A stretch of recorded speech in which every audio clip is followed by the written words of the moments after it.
E aí, galera do meu canal, tudo bem com vocês? Eu sou a professora Jenny Marques e vocês já sabem disso.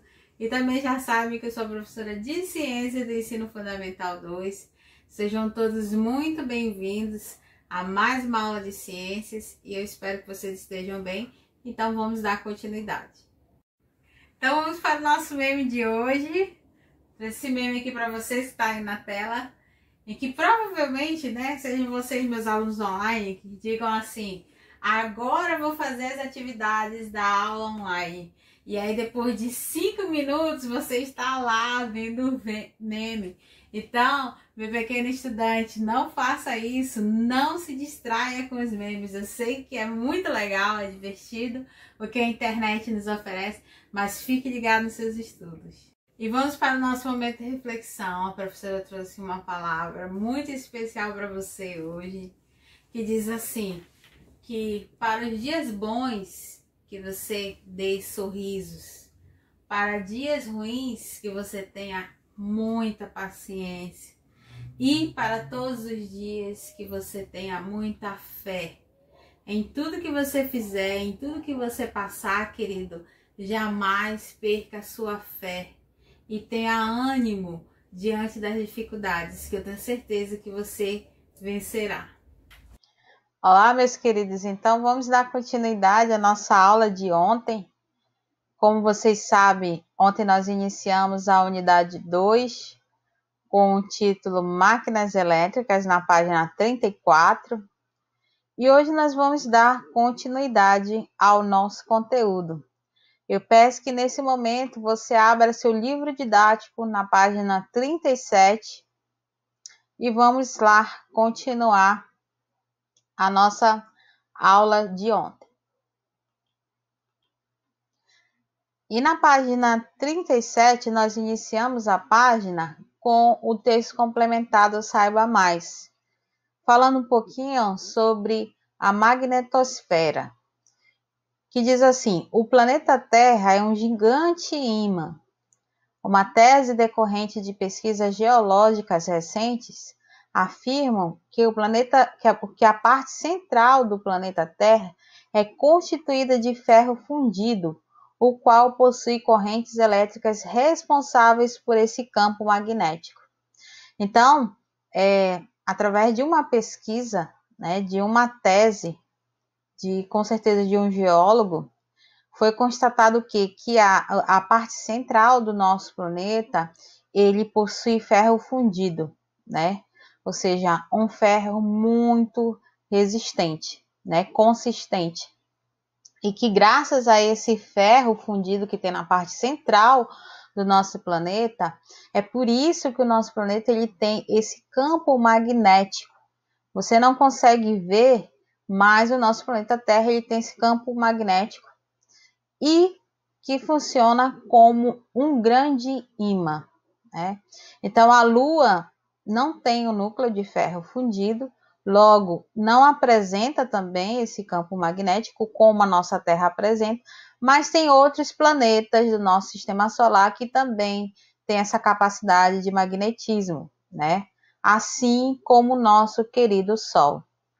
Então, pela convenção adotada para os polos magnéticos, o norte geográfico da Terra está próximo ao polo sul magnético do planeta. Então, o polo norte e o polo sul, eles ficam perto uns dos outros, como você vê aqui nessa imagem, né? Você tem aí o polo norte, aqui, nessa região de cima, e o polo sul, aqui embaixo, né? Estão um próximos ao outro. Então, como polos diferentes se atraem, o polo norte magnético de uma bússola aponta para o polo sul magnético da Terra. Então, todas as vezes que você estiver usando uma bússola, né, que você apontar essa bússola para o polo norte, o que vai acontecer? Ela vai te mostrar, ela vai te apontar para onde está o polo sul, certo? Então, além da orientação, o campo magnético terrestre exerce uma função muito importante para a vida. Função essa que talvez você não conheça. Então, a atuação de magnetismo é conhecida como magnetosfera. Ou seja, esse processo em que o planeta ele funciona como um imã gigante, né? Através do processo de magnetismo é conhecido como magnetosfera. E qual é a função, professora, desse campo magnético que tem no nosso planeta Terra? Ele tem a função de proteger o nosso planeta de grande parte da radiação solar, né? E principalmente de raios cósmicos. Ou seja, ele desvia, faz o desvio, né? Por meio de interações eletromagnéticas, né? Desses raios cósmicos. Então, assim, graças a essa magnetosfera, os seres vivos eles não estão expostos a perigosas radiações, né? Então, nós temos aí uma magnetosfera que vem nos proteger, né? Nos trazem proteção importante contra raios cósmicos e raios solares. Então, apesar de serem áreas conhecidas já há muito tempo, os fenômenos relacionados à eletricidade e ao magnetismo passaram a ser estudados apenas recentemente. A origem do eletromagnetismo, ou seja, a origem dessas duas ciências, né, eletricidade e o magnetismo, que é o eletromagnetismo, foi dado início lá pelo século XIX. Né? E um dos seus marcos na história do eletromagnetismo foi um experimento que foi criado pelo físico dinamarquês Hans Christian Ørsted em 1820.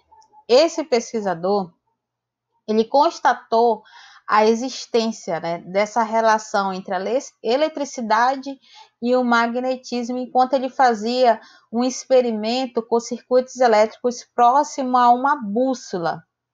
Então, ele observou, fazendo esse experimento, que quando uma corrente elétrica passava pela fiação do circuito fechado, a agulha da bússola, ela defletia, isto é, ela mudava de direção. Então, isso levou esse pesquisador, o Ørsted, a concluir o quê? Que a corrente elétrica ela é capaz de produzir efeitos magnéticos. A esses fenômenos observados pela interação de características elétricas e magnéticas, dá-se o nome de eletromagnetismo. Então, o eletromagnetismo, ele envolve o quê? Duas ciências, né? A eletricidade e o magnetismo. Então, toda vez que eu estiver falando de eletromagnetismo, você sabe que eu estou falando desses dois fenômenos, né? O magnetismo relacionado à eletricidade. E aí a gente tem aqui a representação, né, do experimento de Ørsted. Você vê aí, né, a representação esquemática desse experimento. Então, o que ele fez? Observando aqui a ilustração. Ele pegou, né, um circuito fechado. Isso aqui é um circuito fechado, ó, tá? Então, ele pegou nesse circuito fechado, ele pegou um fio, né? Ele pegou um fio e botou por cima de uma bússola, né? Botou esse fio do circuito fechado em cima da bússola. E aí, o que aconteceu? Ligou aqui a uma fonte de energia, que eram pilhas, né? Colocou um interruptor, que tinha a capacidade de abrir e fechar o circuito. Então, o que ele observou? Que quando ele abria esse circuito, né? Quando ele abria, deixava aberto, ele ligava, o que acontecia?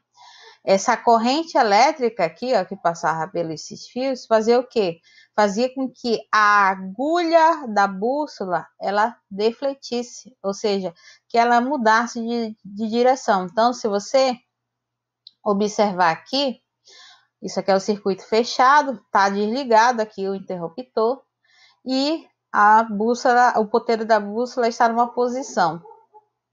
Quando Ørsted ligou o interruptor, né? Aqui estava aberto e depois quando ele ligou, né? O que aconteceu? Essa posição, né? Da bússola, a posição do seu ponteiro, ela automaticamente mudou. Por quê? Porque ele observou que quando passou aqui a corrente elétrica pelo fio, fez com que o magnetismo ele se manifestasse, que a corrente elétrica fosse produzida, ok? Em outras palavras, a corrente elétrica fez com que a bússola começasse a produzir efeitos magnéticos, né? Então, isso foi a observação feita através desse experimento de Oersted, que a corrente elétrica ela faz com que equipamentos produzam, né, efeitos magnéticos. E aqui na página 38, nós temos o Fazendo Ciência. É um experimento também. A professora vai deixar aqui esse experimento para vocês fazerem da página 38. Lembrando, meus queridos, o experimento ele só pode ser feito com a presença de um adulto, ou seja, do seu pai ou da sua mãe. Jamais façam experimento sem a presença de um adulto. Vocês sabem que nem todo experimento eu passo, né? Então, tem aqueles que eu consigo detectar que você, com seu pai ou com a sua mãe, conseguem fazer e outros que não, devido à questão do material. Então, esse material que tem nesse experimento, ele é de fácil acesso. Então, a professora vai deixar o Fazendo Ciência da página 38 para você realizar. Só reforçando, o Fazendo Ciência só poderá ser feito com a presença de um adulto. Se não tiver a presença de um adulto, ou seja, de um pai ou da mãe, você não faça.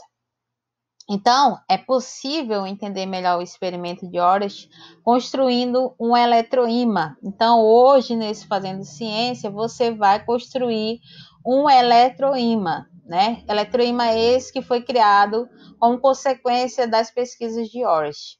Então, o eletroímã ele é um dispositivo composto de um fio condutor enrolado em um material que seja fortemente atraído por ímãs, como o ferro.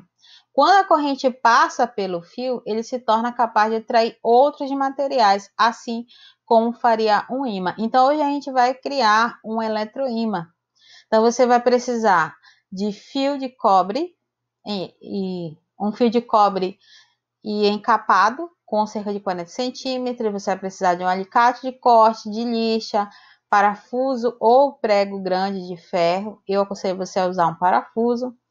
Fita isolante, pilha tamanho D, uma pilha grande, clipe, taxinhas e objetos ferromagnéticos pequenos, ou seja, objetos que possam ser atraídos por esse eletroímã.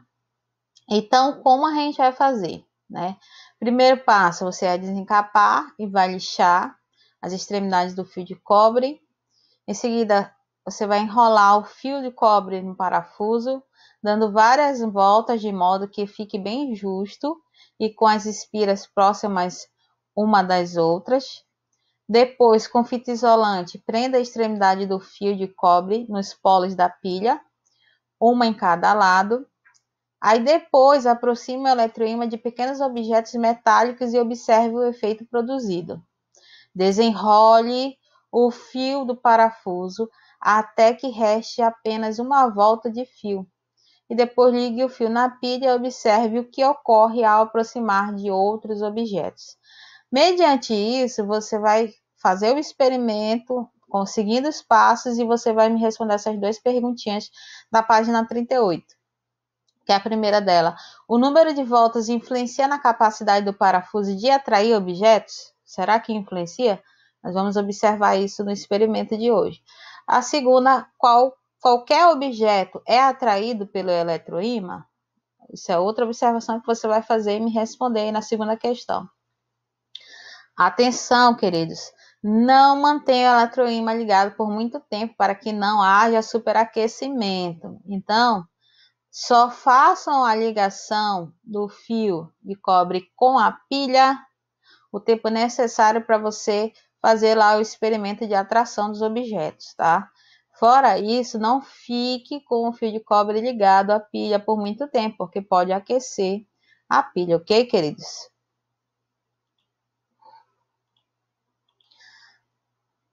Bom, então, o experimento de Orish, né, nos mostrou o quê? Que a eletricidade, ela produz efeitos magnéticos, tanto que o ponteiro da bússola, quando a corrente elétrica passou, né, por cima da bússola, o ponteiro dela refletiu, ou seja, mudou de posição, certo? Então, com esse experimento de Orish, a gente observou o quê? Que a corrente elétrica, ela produz efeitos magnéticos. E aí, mais tarde, um outro pesquisador chamado Michael Faraday, né, ele observou o quê? Que um ímã, se você pegar um ímã e esse ímã ele estiver em movimento em relação a uma espira, né, de tal modo que o fluxo magnético varie dentro do condutor, haverá geração de corrente elétrica. Esse fenômeno ele é chamado de indução eletromagnética, ou também conhecido como a lei de Faraday, em homenagem a esse britânico Michael Faraday, certo? Então, o que diz essa lei, né? Essa lei de Faraday diz o quê? Primeiro nós temos que entender o que é essa espira, né? Que eu acabei de falar. A espira, ela é esse condutor aqui, ó. Tá vendo aqui que eu estou circulando aqui? É um fio condutor, ou seja, um fio que conduz eletricidade. Então, esse fio condutor ele é chamado de espira. Ele pode ter esse formato aí, ó, que eu estou circulando, ele pode ter um formato circular ou ele pode ser retangular, né? E aí esse fio condutor é chamado de espira. E é por ele que a corrente elétrica ela passa. E essa corrente elétrica que passa por essas espiras, ela tem um comportamento muito similar a de um ímã, ou seja, a partir daí você consegue produzir um eletroímã que nem você vai fazer no experimento que eu acabei de passar. Então, quando ela é colocada, essa espira, em uma região onde há fluxo magnético, né? O que vai acontecer? Ela vai produzir uma corrente elétrica. Essa corrente elétrica ela vai ser criada dentro dessa espira, né? Produzindo o quê? Um gerador elétrico. Então, quando você tem a união de várias espiras, né? Você vai ter o quê? A chamada bobina. Tá? Então, não esqueçam. A espira é esse condutor, né? Com certeza um condutor, ele é metálico, é um fio metálico, né? Que é condutor de corrente elétrica, que pode ser em formato circular ou retangular. E quando você tem várias espiras empilhadas, você tem a formação de uma bobina, né? Então, a lei de Faraday, ela é representada nessa imagem que nós estamos vendo aí, né? Então, o que relata essa lei, né? Ele diz o que na lei de Faraday, ou também chamada de indução eletromagnética. O que acontece? Se você pegar um ímã, né? Se você pegar esse ímã e você colocar ele em movimento, certo? Dentro, próximo a uma espira, né? Então, você está vendo aqui que você tem um medidor de tensão, né? Elétrica. Você tem, então, né? Um amperímetro, que é o medidor de tensão elétrica. E aí, aqui você tem o quê? Você tem esse fio, né? Esse fio que é condutor de corrente elétrica, que é chamado de espira. Então, quando você tem várias espiras, que nem está aí na imagem, você tem o quê? Uma bobina. Então, se você pegar um ímã e você colocar ele, né, em contato com essas espiras, com essa bobina, né, se você pegar esse ímã e você colocar ele em movimento em relação à espira, o que vai acontecer? Esse movimento de você empurrar e tirar, que nem está aqui na imagem, você observa que a pessoa está colocando e tirando o ímã em relação a essas bobinas. O que vai acontecer? Vai ocorrer um fluxo magnético, né? Então, vai variar um fluxo magnético aqui dentro. E aí, automaticamente, o que vai acontecer? Vai começar a gerar uma corrente elétrica aqui nessa bobina. Tá vendo aí? Então, quando você começar a empurrar o ímã, né, em relação à espira, a bobina, o que vai acontecer? Vai começar a ser gerado, né, essa questão do fluxo magnético que você está induzindo ali, quando você coloca e retira o ímã, vai acontecer o que? Vai começar a gerar uma corrente elétrica. E essa corrente elétrica ela vai começar a percorrer aqui a bobina. E aí, se você colocar um medidor de tensão, você vai ver o quê? Que esse amperímetro vai registrar essa mudança, né, de valor da corrente elétrica. Você vai observar que vai ter ali uma contagem de corrente elétrica no amperímetro, certo? O fluxo magnético, ele pode ser modificado de várias maneiras, mas uma das mais simples é fazendo o ímã ou em uma espira girante. É com base nesse princípio que a maioria das usinas de energia elétrica funciona.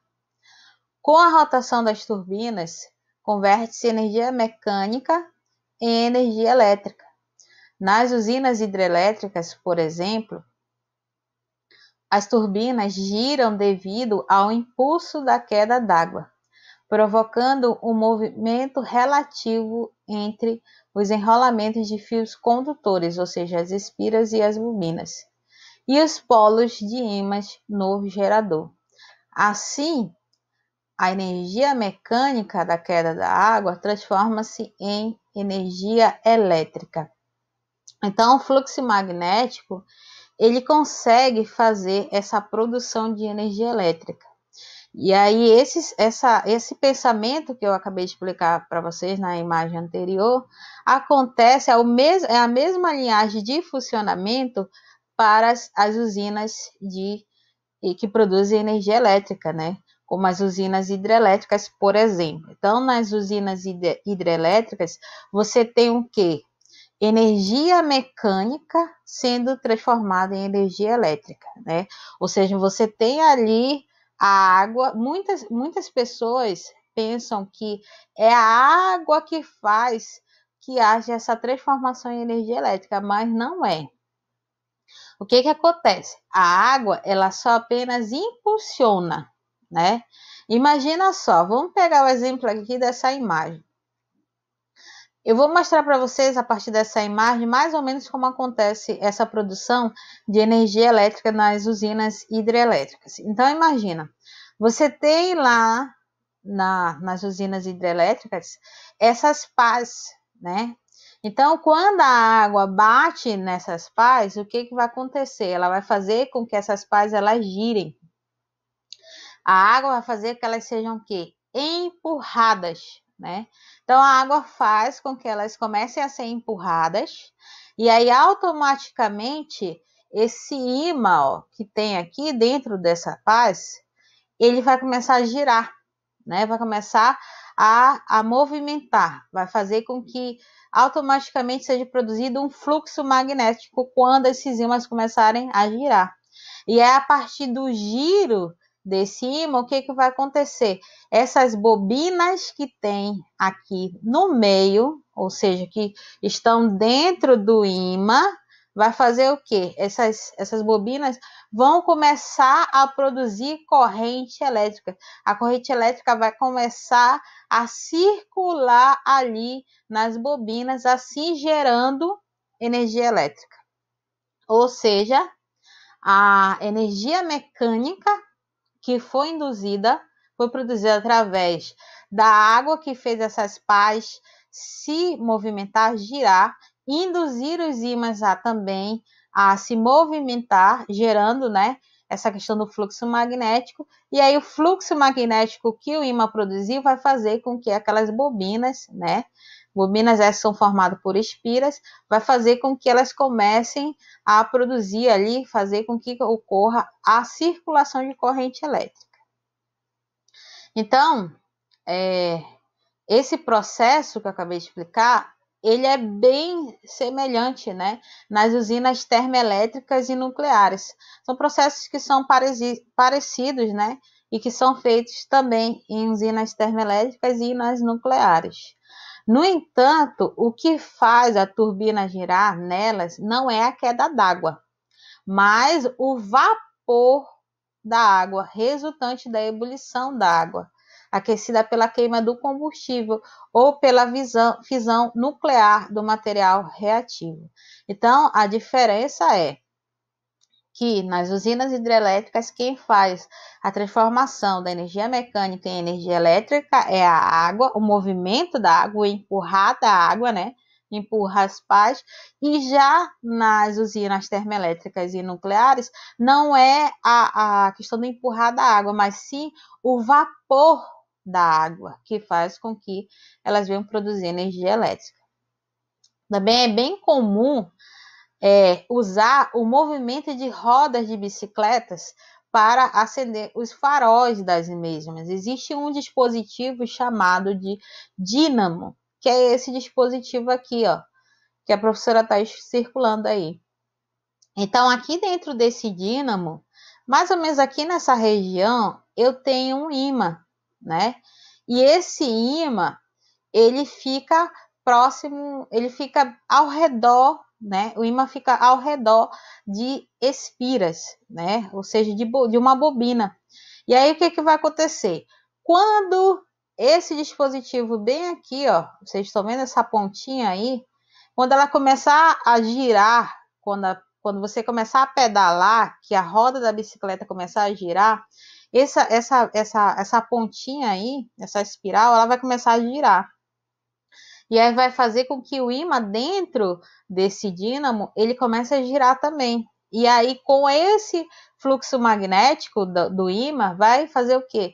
Vai começar a gerar energia, né? Vai começar a gerar uma corrente elétrica nas espiras, e aí vai ser produzido essa corrente elétrica, esse fluxo elétrico, que vai fazer com que os faróis da bicicleta sejam acesos, tá?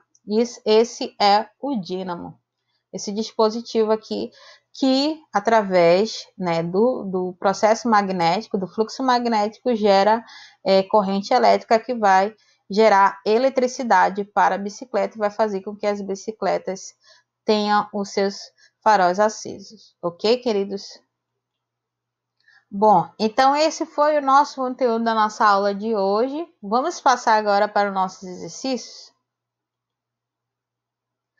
Bom, hoje você vai fazer a página 40 do seu livro didático, tá? Falando agora a nível de livro didático.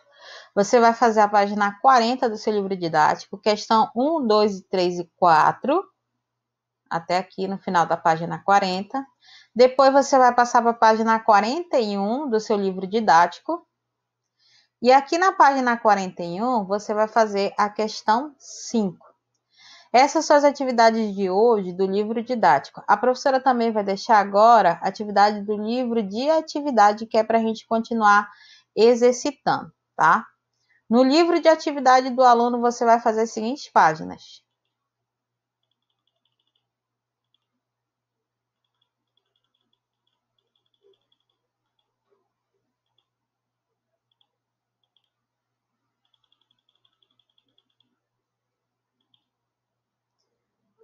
No livro de atividade, você vai fazer a página 20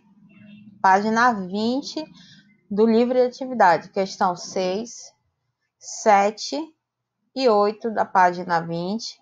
Depois você vai passar para a página 21 e você vai fazer a questão 9 e a questão 10 da página 21. Queridos, essa é a atividade de hoje, ok? Então, boa tarefa!